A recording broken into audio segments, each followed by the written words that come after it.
It's exclusive video only on Law&Crime. For the first time, we're seeing accused killer Jose Ibarra moments after his arrest in the murder of college student Laken Riley. My guess is he's not leaving prison in anything other than a coffin. The shocking details of the case have captivated the nation since the 22-year-old's body was found on the University of Georgia campus last month. In my opinion, Laken Riley was doing everything right. Now, we're taking a closer look at the most important details of the case so far and everything we know about the suspect, Jose Ibarra. That, to me, seems to be where the system, failed amongst other parts of this. The case begins on February 22nd, when 22-year-old Laken Riley went for a jog in Athens, Georgia. At the time, she was studying nursing at Augusta University, but had previously studied at the University of Georgia. Riley was an avid runner, and when she didn't return after her jog, friends got worried. They called police, who eventually recovered Riley's body near the intramural fields of UGA's campus. The next day, police announced the accused murderer was now in custody. That's 26-year-old Jose Antonio Ibarra, who faces multiple charges in connection to Riley's murder. Ibarra was booked into the Athens-Clarke County Jail on February 22nd, and this is the first time anyone's seeing that video. The first video shows Ibarra standing with his hands cuffed behind his back. He's wearing a red shirt, multicolored shorts, and slides. As the sheriff's deputies behind him chat with each other, Ibarra remains silent. After about a minute, Ibarra is buzzed in through the door and is escorted to the back of the room. Here you can see Ibarra in the top left-hand corner of your screen. Throughout this video, he continues to remain silent and does not appear to say a word at all. Former CIA officer and FBI agent Tracy Walder says the video seems routine, but a few key moments stand out.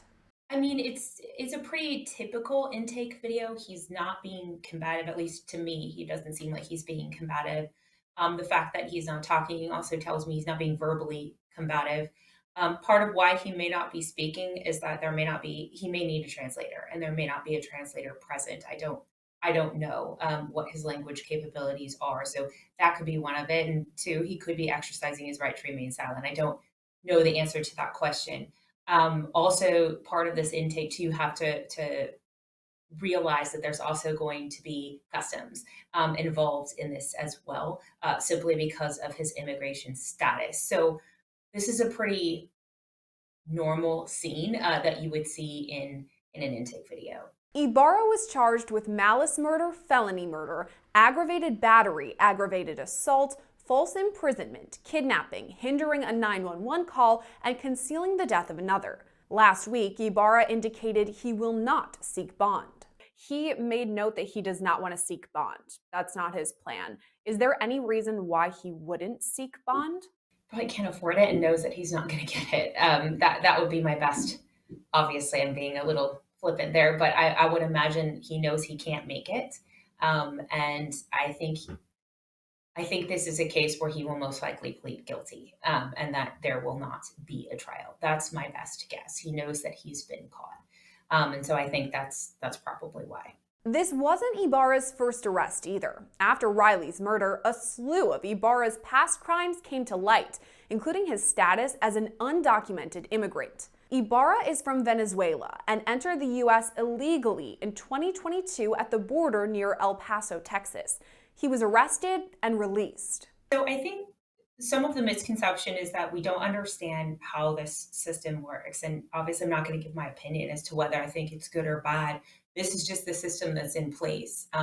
So what will happen is once he's been arrested when he crossed the border and then released, depending on whether or not he was seeking asylum or what he was doing, he's released back into the United States until that asylum hearing can happen. And that can be a really, really, really long time. Once Ibarra was already in the States, he and his wife got on a bus headed for New York. That's where he was arrested again about a year later for endangering his wife's 5-year-old son. At the time, Ibarra lived in Queens and worked as a delivery driver. He was arrested when NYPD officers caught him driving a moped with the 5-year-old boy riding along without a helmet. Ibarra was arrested but released before NYPD could issue a detainer. About a month later, Ibarra was in Athens, Georgia, the same city where Laken Riley would later be murdered. Both Ibarra and his brother Diego Ibarra were arrested for allegedly stealing from a Walmart there. Walder says it's not a surprise that Ibarra was still in the States even after multiple arrests. A lot of times what will happen is that they're not put on a plane immediately back to their country of origin. It's not how it works. Those repatriation flights, the list is months and months and months long to put people back on them. I think we think it's just an easy thing to do. It's unfortunately not.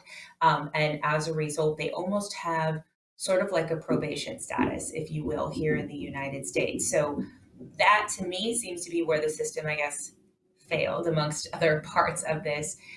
They're supposed to be checking in with someone until, their hearing date or their conviction date or whatever it is that they're, going through the legal system doing. They're not supposed to be leaving the state that they're in, but clearly he did.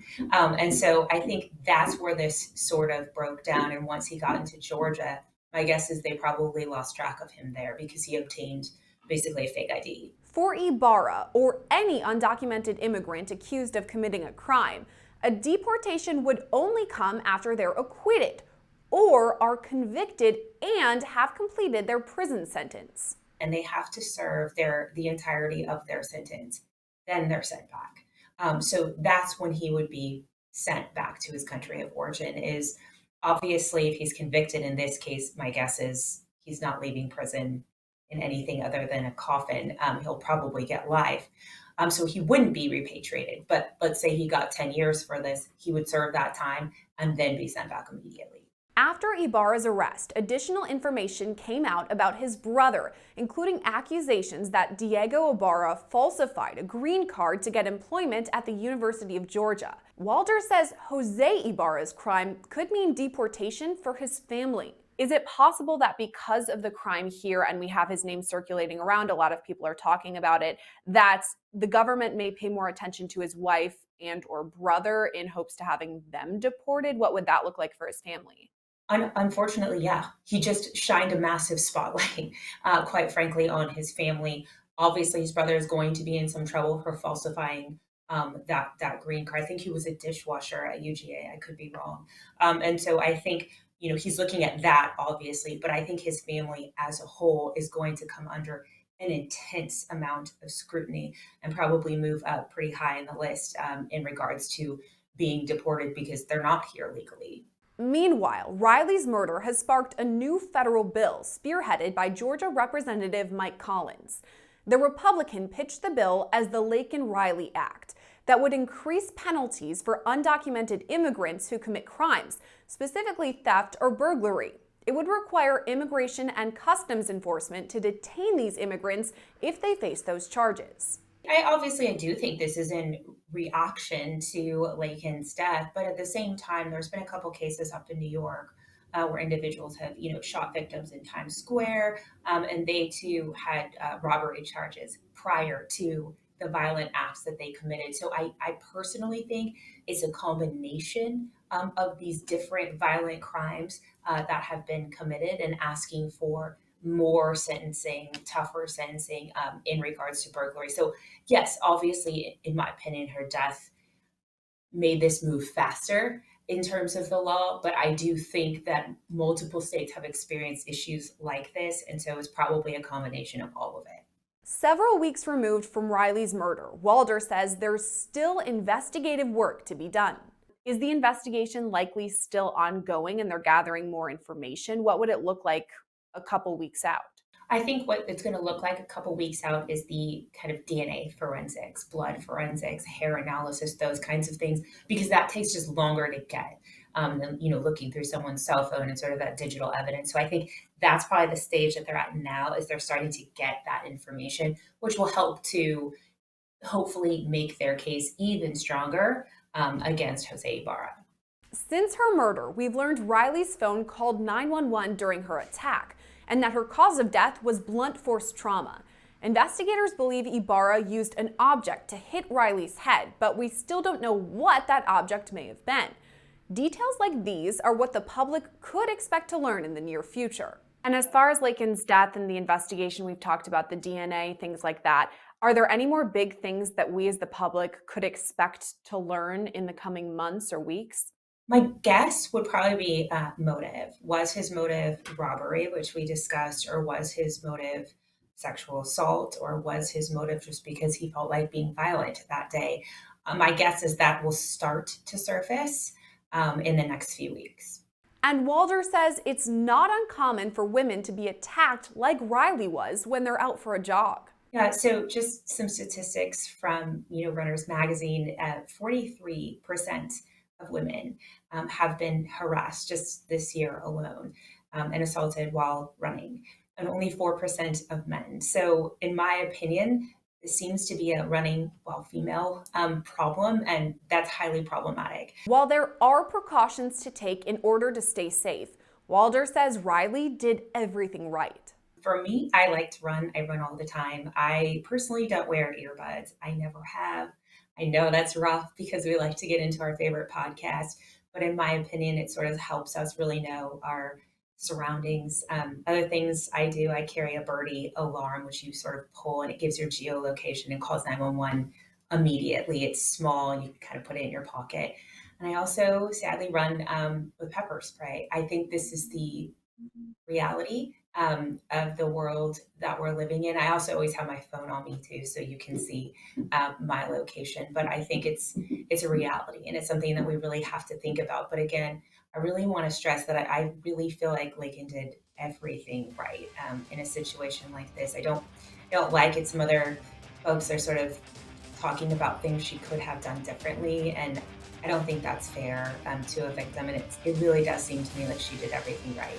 The U.S. House is set to vote on the Laken Riley Act sometime this week. Meanwhile, Ibarra remains in the Athens-Clarke County Jail awaiting future court proceedings. Reporting for Law&Crime, I'm Gillespie.